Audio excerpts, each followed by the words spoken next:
قالەمەڕا نەفەسە میوزیکیەکەی کورد.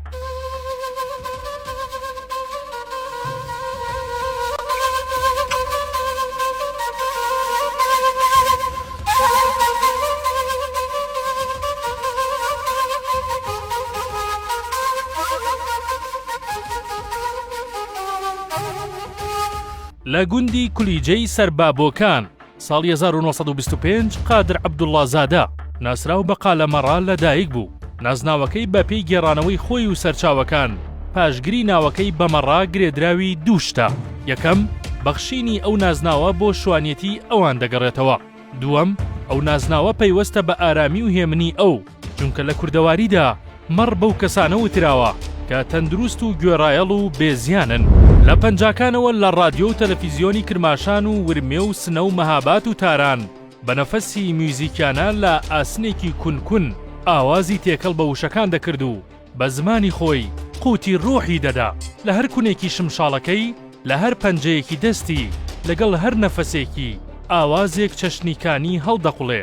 لێرەوە قالەمەڕە بوو بە ژمارەیەکی میوزیکی دیار و دواتر نازناوی گەنجینەی گەڕۆکی لێنراب. ئەگەرچی قالەمەڕە ناوبانگێکی زۆری هەبوو، بەڵام ئەو بە حەسرەت و ناڕەحەتی ژیانی دەبردەسەر. تەنانەت بۆ بژێوی ناچار بە سوالکردن بوو. سوالکردنی قالەمەڕە لە کاتێکدا بوو پارەی دەوڵەتی ڕەت دەکردەوە و لە بەرامبەردا کە نەقدی سواڵیان لێدەگرت دەیوت من بە تمەنی خەڵک دەوڵەمەندم و بە ملیۆنی دەسەڵاتداران هەژار. دواتر قالەمەڕە لە پاڵ هونەرمەندی کورد حەسەن زیرەک ئاواز بە شمشاڵەکەی دەچڕێت و لە گۆرانی وتندا هاوکاری دەکات. لەسەر وەختی دامەزراندنی کۆماری کوردستان لە مەهاباد قالەمەڕە دەبێتە ئەندام و بۆ بەردەوامبوونی کۆمار دەبێتە سەربازێکی هونەری. لە پاڵەمەشدا نزیکیەکی زۆری لەگەڵ هەردوو ئەستێرەی دیاری کورد هێمن و هەژاری موکریانی هەبوو. دوای ڕووخاندنی کۆماری کوردستان قالەمەڕە پەراگەندەی ئەشکەوتی گوڵاڵە دەبێت. قالەمەڕە لە چەندین چاوپێکەوتن نەیشاردوێتەوە کەمانەوەی ئەو تا ساڵی 1985 وەک کەسێکی تەنها پەیوەست بووە بە شمشاڵەکەی، چونکە ئاماژە بەوە دەکات کە نەیویستووە هیچ کەسێک بێتە نێوان ئەو شمشاڵەکەی. پەیوەندی ئەو بە شمشاڵەوە وەک پەیوەندی نێوان عاشق و معشوق بووە. تەنانەت لە کاتی نەخۆشکەوتنیدا دەڵێت لە خودا دەپاڕێمەوە هیچ کاتوام لێ نەکات نەتوانم شمشاڵ بەدەمەوە بگرم.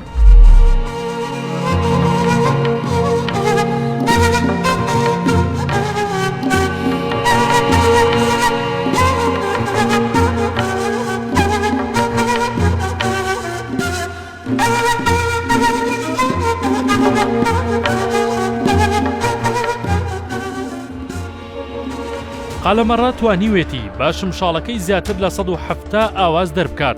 سەرباری گرنگیدانی قالەمەڕە بە شمشاڵ، بەڵام بە بێهیواییەوە دەیوت دەترسم دوای من شمشاڵ بمرێت. قالەمەڕە لە ناوخۆ دەرەوە چەندین خەڵاتی پێبەخشراوە کە بەتر لە ناوخۆ نەیتوانیوە بچێتە دەرەوەی وڵات لە بەر دوو هۆکار: یەکەم هەژاری، دووەم ڕێگری دەوڵەت. قالەمەڕە هەردەم باسی لەوە کردووە کە حەسرەتی بینینەوەی باشووری کوردستانی هەیە و دەیەوێت جارێکی تر سەردانی سلێمانی و هەولێر بکات. تەنانەت کە بێهیوا دەبێت لە گەیشتنەوەی دووبارەی بە باشوور بە لەفزی شیرینی تایبەت بەخۆی بە ڕۆژنامەنووسێک لە دیدارێکدا دەڵێت من ناتوانم بێمە باشوور، بەڵام پێیان بڵێ دەبەر یەک بە یەکیان بمرم. 25 مانگی 5 ساڵی 2009 لە تەمەنی 84 ساڵیدا وەفات دەکات و ڕۆژێک دوای مردنی لەسەر وەسیەتی خۆی بە مەراسیمێکی شایستە و بە ئامادەبوونی هەزاران کەس لە بنکێوی ناڵەشکێنە بە تەنیشت حەسەن زیرەکەوە نێژرا و شمشاڵی بۆ هەمیشە بێناس کرد.